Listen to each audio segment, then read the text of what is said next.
দর্শক, আমি অবস্থান করছি শাহবাগে, যেখানে জুলাই মঞ্চ নামে একটি মঞ্চে অনেকে প্রতিবাদ অবস্থান কর্মসূচি ওনারা পালন করছেন 18 ফেব্রুয়ারি থেকে।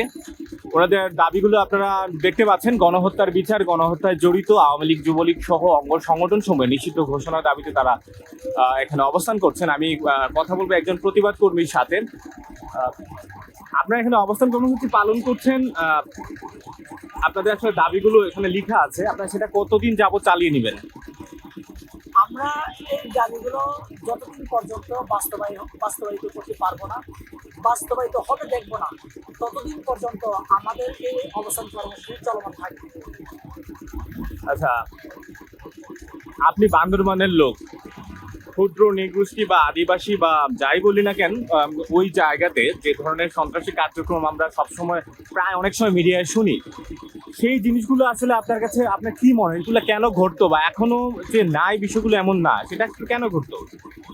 এটা হচ্ছে আপনার আমাদের বাংলাদেশে এবং পার্শ্ববর্তী রাষ্ট্রের সাথে রাজনৈতিক দ্বন্দ্বের কারণে এই জায়গাগুলো তৈরি হচ্ছে। ভারত বাংলাদেশের উপর একটা আস্থা ছিল, এই আস্থার জায়গা থেকে ধরে রাখতে পারবে না, ওরা নিশ্চিত জানতো। এই জানার কারণে 1971 সালে যখন বাংলাদেশ আমরা স্বাধীনতা লাভ করেছি, এই স্বাধীনতা লাভের পরে এই পাহাড়ে আপনার বাঙালি জাতিসত্তাদেরকে নিয়ে একটা ষড়যন্ত্র তৈরি করেছে। ষড়যন্ত্রের অংশ হিসেবে আমার এই পাহাড়ে আজও অশান্তি বিরাজমান রয়েছে। এই অশান্তি বিরাজমান যদি আমরা থামাতে চাই, তাহলে আমাদের বাংলাদেশে যে সকল রাষ্ট্রীয় কর্মী আছে, আমরা যারা সচেতন নাগরিক রয়েছি, আমরা যারা নিজেদেরকে বাংলাদেশের নাগরিক হিসেবে দাবি করি, আমাদের সবাইকে এগিয়ে আসতে হবে। তবে আমার এই পাহাড়ে অশান্তি যে বিরাজমান রয়েছে এটা থামবে। কারণ আপনি একটা জিনিস মনে করেন যে আমার এই বাংলাদেশে বান্দরবান জেলা পুরো বাংলাদেশের 1/4 জায়গা জুড়ে দখল করে আছে। 1/4 জায়গা যখন অস্থিতিশীল পরিস্থিতি থাকবে, তাহলে দিন শেষে কিন্তু এই বাংলাদেশ অস্থিতিশীল থাকবে। এই অস্থিতিশীল পরিস্থিতি থাকলে ভারত যে তাদের হাতে তাদের নিয়ন্ত্রণে রাখতে চায়, এই নিয়ন্ত্রণে রাখতে পারবে। এই নিয়ন্ত্রণে রাখার জন্য আমার এই পাহাড়কে অস্থিতিশীল পরিস্থিতিতে রাখার জন্য যা যা করা লাগে, যাকে যাকে ব্যবহার করা লাগে, তাকে তাকে ব্যবহার করছে। এটা হোক আমাকে, হোক আপনাকে। আপনি বলছিলেন ভিডিওর বাইরে ক্ষুদ্র নিগোষ্ঠীদের উপর যে অন্যায় অবিচার, সেগুলো আওয়ামী লীগের আমলে বা তাদের আমলে বেশি আমরা লক্ষ্য করেছি। তো আওয়ামী লীগের পতনের পরও আমরা অনেক সময় খেয়াল করেছি আপনাদের ভাষা, আপনাদের বইয়ে আপনাদের নাম ক্ষুদ্র নিগোষ্ঠী, সেগুলো নিয়ে অনেক ধরনের প্রতিবাদ। তারপরে হচ্ছে ঢাকা বিশ্ববিদ্যালয়ে একজন ছাত্রীকে, আপনাদের সম্প্রদায়ের একজন ছাত্রীকে পেটানোর মতো ঘটনা আমরা দেখেছি। সেটা এখনো বলবৎ আছে কেন, আপনি কি মনে করেন?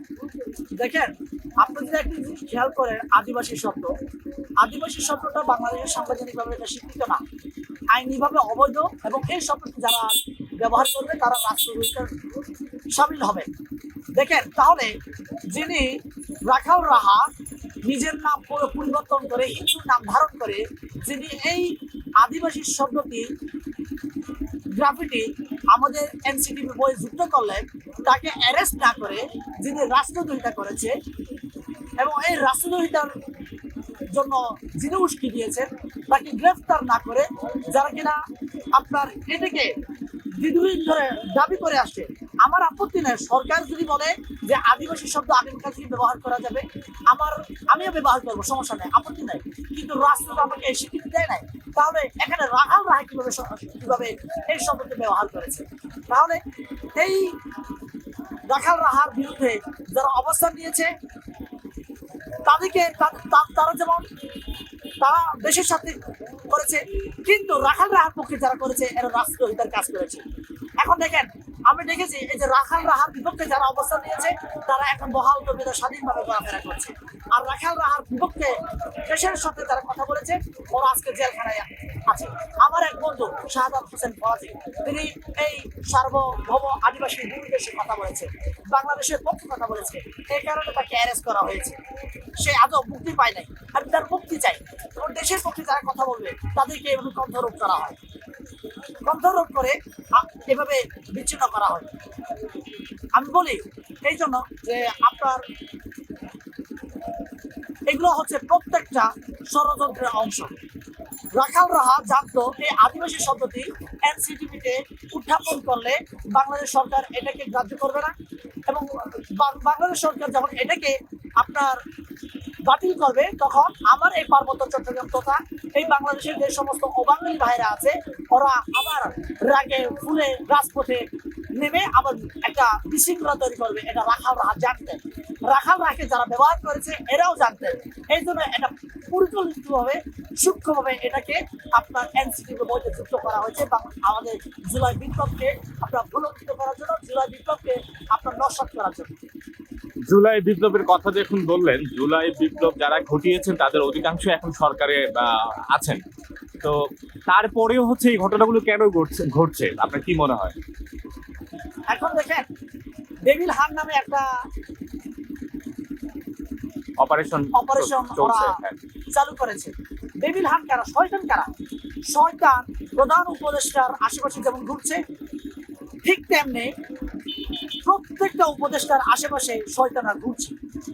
এই শয়তানরা উপদেষ্টাদেরকে চায়ের কাপ এগিয়ে দিচ্ছে, ফাইল এগিয়ে দিচ্ছে, আবার এদিকে কলম এগিয়ে দিচ্ছে।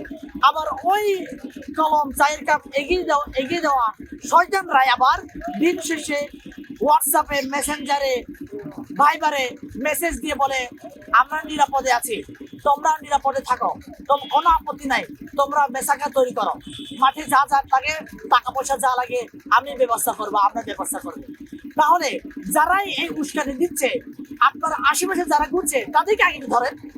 তাদেরকে আগে না ধরে ওই যে রাস্তায় যারা হুকুম পালনকারী, হুকুম পালন না করলে যার চাকরি চলে যাবে, তাদেরকে ধরে ধরে আমাদেরকে মূলা তুলা খাওয়াচ্ছেন, আমাদেরকে ভুল বোঝাচ্ছেন না আমরা শয়তান ধরছি, বাংলাদেশকে শয়তান মুক্ত করছি। না, শয়তান মুক্ত হয় নাই, শয়তান কই ওরা পালন করছে বলে আমি আমি বলছি।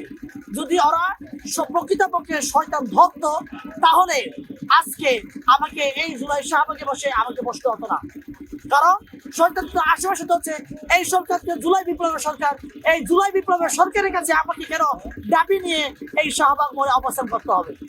অবস্থান কেন করতে হবে? তাদেরকে বিচার চেয়ে, তাদের কিন্তু সবার আগে যেহেতু এদিকে দাঁড়িয়েছে, ওদের শত্রু আমাদের শত্রু ছিল ওরা, তাহলে ওদেরকে সবার আগে বিচার করে তাদেরকে শাস্তি নিশ্চিত করার কাজই ছিল তাদের কাজ। তারা কেন ইনিয়ে বিনিয়ে তারা করছে? তার একমাত্র কারণ ওরা, আমি বলতে চাচ্ছি না কিন্তু আমি বলতে বাধ্য হব, যদি এই উপদেষ্টা সরকার আবার এই জুলাই মঞ্চের ডাকে, জুলাই মঞ্চের দাবিগুলোকে যদি এরা মানতে অস্বীকার করে এবং ওরা যদি ইমপ্লিমেন্ট না করে, তারা যদি দাবি পূরণ না করে, তাহলে আমি বাধ্য বলতে হব এরাও আওয়ামী লীগের সেই দোষর। ধন্যবাদ আমাদের সাথে থাকার জন্য।